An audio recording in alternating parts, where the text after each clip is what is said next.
Bible comes to life. So much of what we find in Jerusalem is called holy, the holy city, the city of Jerusalem. Where I'm standing is perhaps one of the holiest places in all of the city of Jerusalem. The Dome of the Rock is behind me, and it is this location where for all three religions, Judaism, Christianity, as well as Islam, significant events have happened or will happen right on this spot. The Dome of the Rock sits on what is called the Temple Mount. It was here, according to the Old Testament, that King Solomon erected his grandiose temple, which housed the Ark of the Covenant. The site is also believed to be where Abraham built an altar on which to sacrifice his son Isaac. Solomon's temple was destroyed in 586 BC. The temple was rebuilt on this site when the Jews returned from exile in Babylon. This was during the reign of King Herod. It was in this temple that many believe Jesus taught. It too would be destroyed in 70 AD by the Romans, but remnants of the temple walls remain to this day. We'll tell you more about the Western Wall in just a moment. After the Arab conquest of 638 AD, the Temple Mount became a Muslim religious center. Two mosques were constructed, the Al-Aqsa Mosque and the Dome of the Rock. The Gold Dome spans the rock from which Muslims believe Muhammad ascended into heaven. This is the same rock Jews say Abraham laid Isaac on to be sacrificed. To help explain the delicate situation that exists on the Temple Mount, we turn to a professor at Hebrew University, Dr. James Fleming. The platform where the ancient Jewish temple was Muslim control. And when Israel became a state, so the rule was made it remained under what's called the Waqf, the Supreme Muslim Council.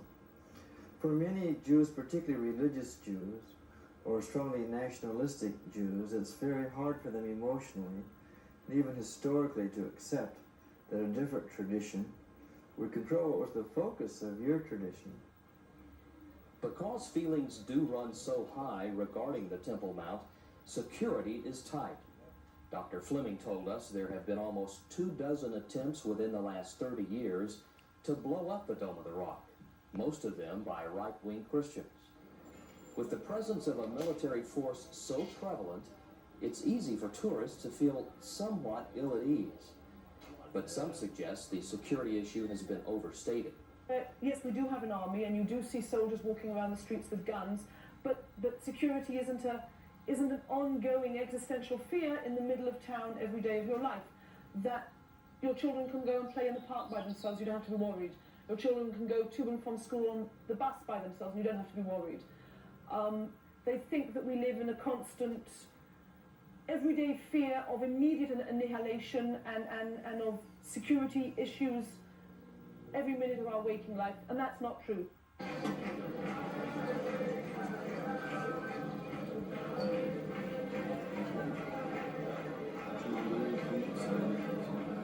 One of the most recognizable structures in Jerusalem is the Western Wall.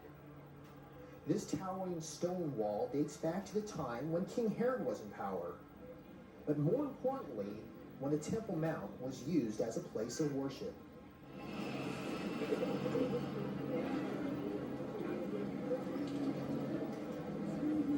Today, the Western Wall is a lasting symbol of pride and hope for God's chosen people. Jews come regularly to the foot of the wall to pray and worship God. On this day, a family celebrates a young boy's bar mitzvah.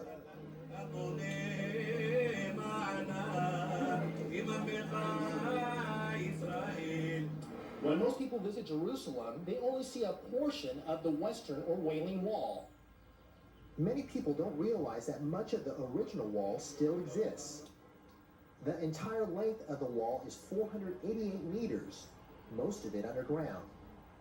It wasn't until the late 1960s that Jews were able to excavate and unearth magnificent stone archways and rooms, many which date back to the times of Jesus. This is one of the entrances to the temple, and possibly one of the entrances Jesus took to go worship at the temple.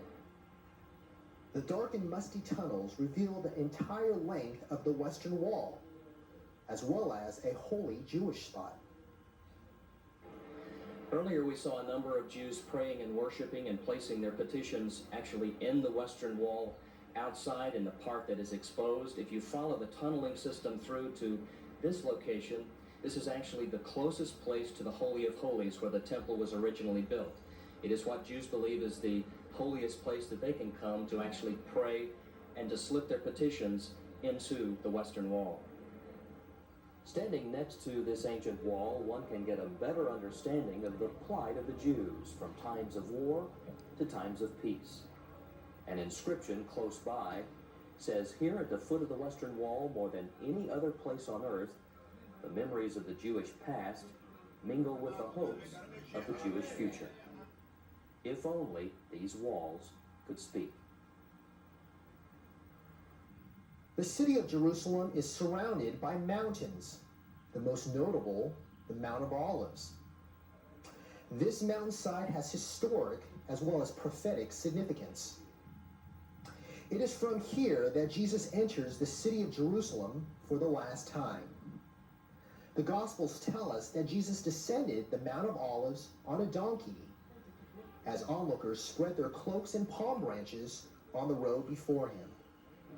At the foot of the mountain, Jesus went to the Garden of Gethsemane to pray before he was arrested and led to the cross. Back in Jesus' day, the mountainside was thickly wooded with olive trees. Today, the mountainside is covered with tombstones. We have here 500,000 tombs. Yeah, downstairs, over there. We bury Madame Begin, Menachem Begin. Some Jewish leaders, as well as wealthy Jewish families, bury their dead here on the Mount of Olives. They believe that the dead will be resurrected when the Messiah comes and reigns here on earth. For Christians, the prophetic words of Zechariah speak of the second coming of Jesus. On that day, his feet will stand on the Mount of Olives, east of Jerusalem, and the Mount of Olives will be split in two. Zechariah 14:4. Tradition also has the block Golden Gate opening up with the coming of the Messiah. Kumar said that an Arab cemetery currently surrounds the outside of that gate. The Mount of Olives has lost much of its ancient beauty. Most of the olive trees of Jesus' time have been uprooted for Jewish graves. The rocky terrain is covered with trash and rubble from ransacked tombs. But the summit of the Mount of Olives provides a breathtaking view of the city. A view many Christians believe Jesus will first see when he comes again. Perched atop Mount Zion in Jerusalem is an unassuming structure, but one that draws a steady stream of visitors. Located near King David's tomb, the building contains the upper room, celebrated as the traditional site of the Last Supper. It was also here that, according to the New Testament, the 120 were baptized with the Holy Spirit on the day of Pentecost.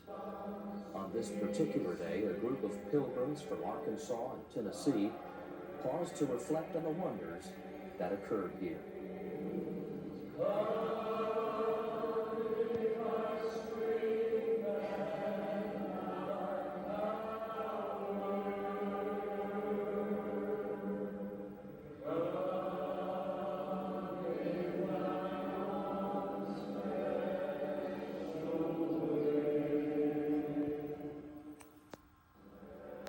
The Holyland